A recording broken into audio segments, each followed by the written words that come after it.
Good afternoon, everybody. I want to talk to you about some more fishing tips, kind of some a little bit more do's and don'ts. Let me adjust this just a little bit here. So anyway, I did a little video earlier today of talking about some aerators and some little tips and stuff like that. So I'm going to move on to the next phase, which is going to be talking about bait buckets. Some of the bait, I'm not going to go in a lot of detail about all the different types of bait buckets, but I will tell you some most. This is going to be mostly don'ts and some do's on what you need to do to. I'm referring to this video now as basically mostly pertaining to shrimp. It could pertain to any type of saltwater bait that's going to be swimming in your circular bait bucket. I hope I made that clarified. So now, I don't want this. This may come across a little bit negative, but you'll understand why when I get further into it. First thing you need to do when you walk in and you greet the bait shop clerk. There's that old saying, you get more bees with honey than you do with vinegar. So that's kind of like the first thing people need to realize. So if you come through the door and you automatically say something like, I've heard this, people say something like, oh, the shrimp small again today, or, like just, there's all kinds of things you can hear, but that you're not starting off the relationship real well. Where I work, if someone ordered a dozen shrimp, they always got 14 minimum. That's just because we were such a busy place and we had such a good following. We could really take care of our customers and always had decent sized shrimp. And by the way, there's something in Florida. It's called getting all tongue tied here. Summer shrimp.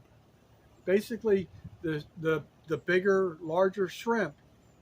In summertime, they go out to deeper, colder waters, and then what you have left over are a lot of the smaller, tiny, juvenile shrimp or whatever you want to call them.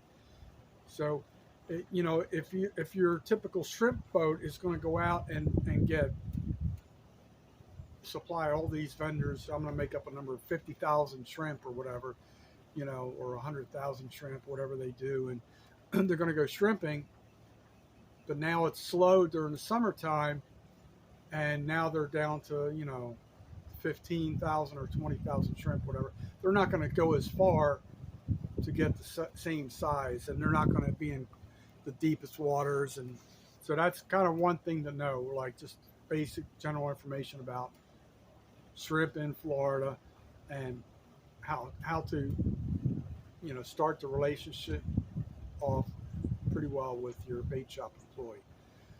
So now there's, I'm watching all these YouTube videos all over the country, and everybody's complaining about the heat, which I am too. I mean, it's hot. Everybody's getting scorched.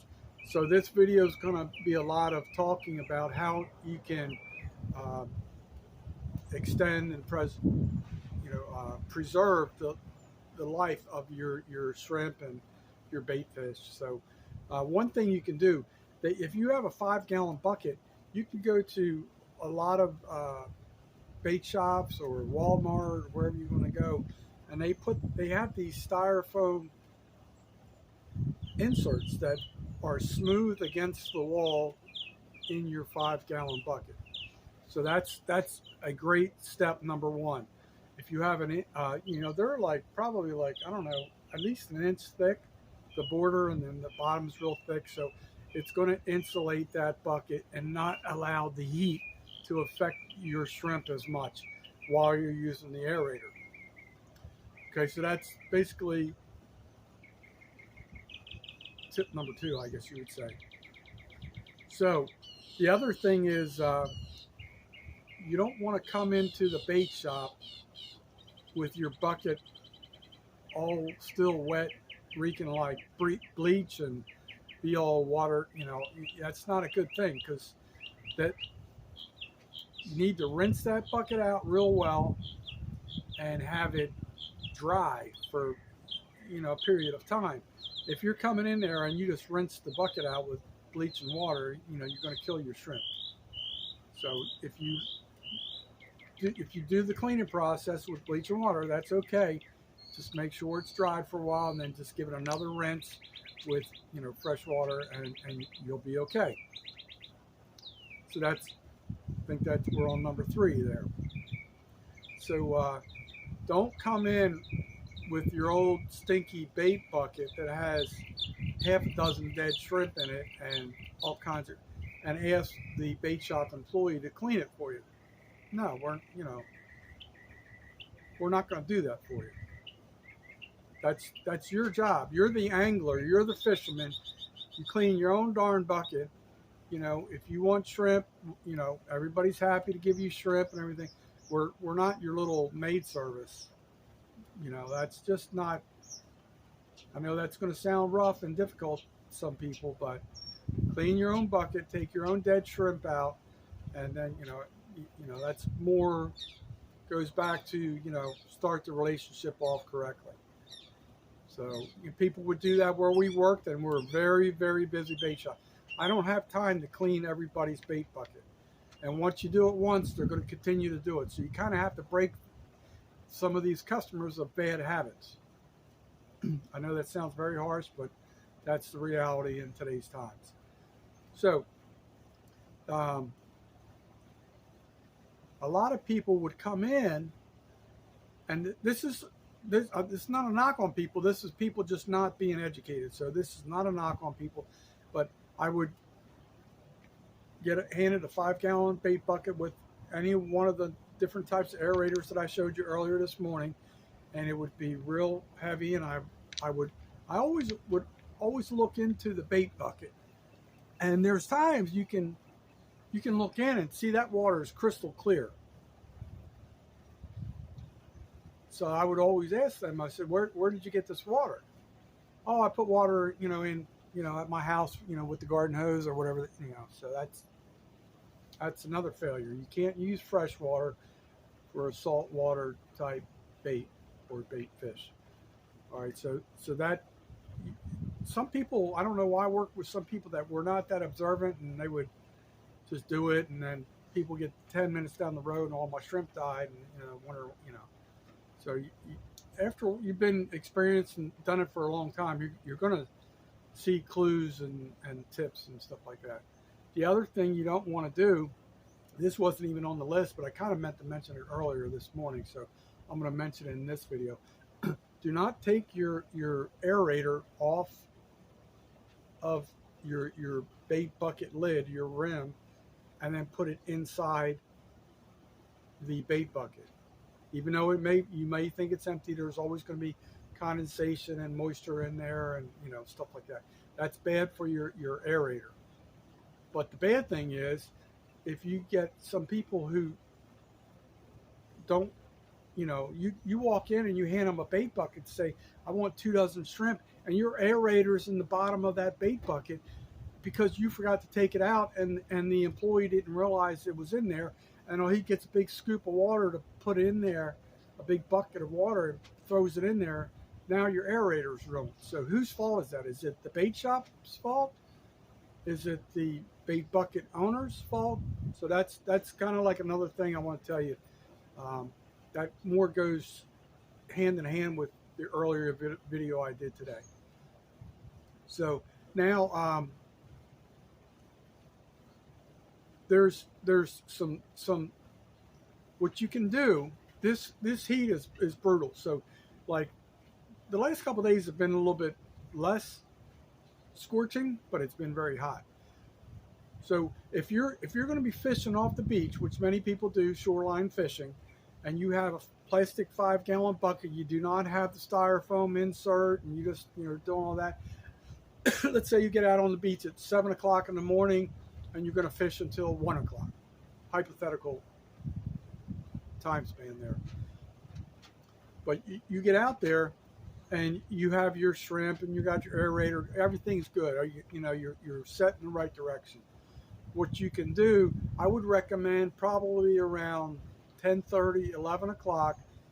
I have some freezing in the freezer right now, and I forgot to bring one out here as a demonstration. Get the little half pint spring water bottles. So what you can do is, if you're going out there, some people may not be keeping fish, some people may be keeping fish. Some people may have a cooler with ice in it for their beverages or their food, whatever they have. But put your frozen little bottles in there, in the cooler, keep it on ice, and then I'd say around 10:30, 11 o'clock, drop one in your water. It's going to bring the water temperature down.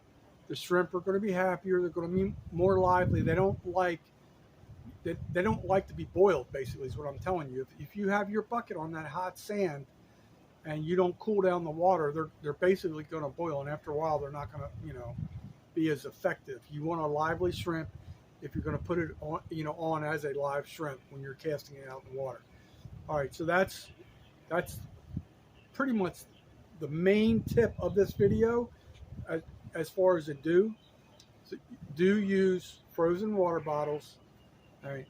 What you do not want to do is do not put ice cubes in a little Ziploc bag and then drop that into your bait bucket with your shrimp.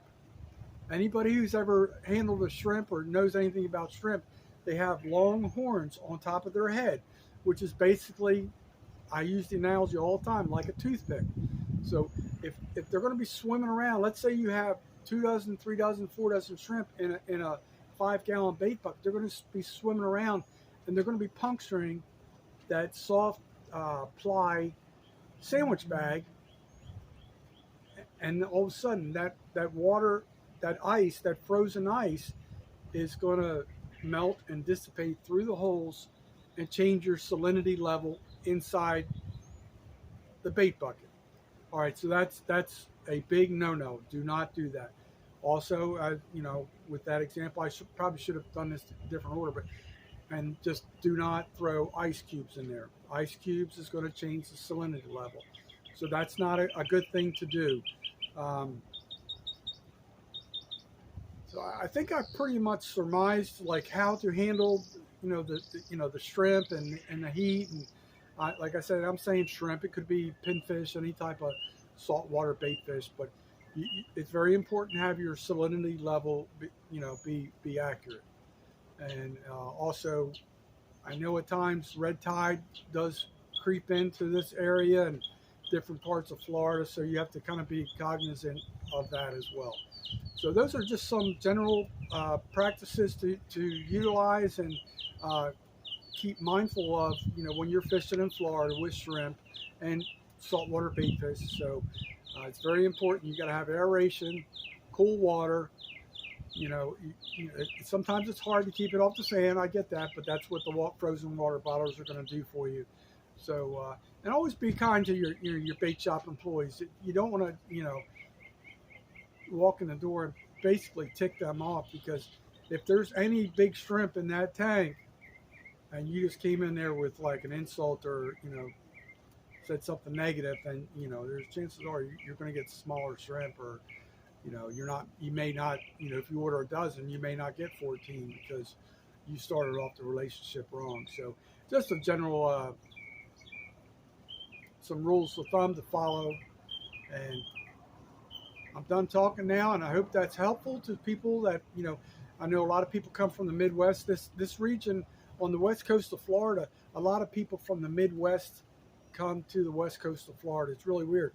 The east coast of Florida, a lot of people from the east coast come to the east coast of Florida. So, it's not 100%, but that's kind of like what happens. So a lot of people coming from the Midwest are not going to know a lot of these principles if they're here on vacation for a week or, a few days, whatever. So that's another tip for you guys. I hope this is going to help you or somebody And like I said, almost every video, I got to tell you, always know your legal limits.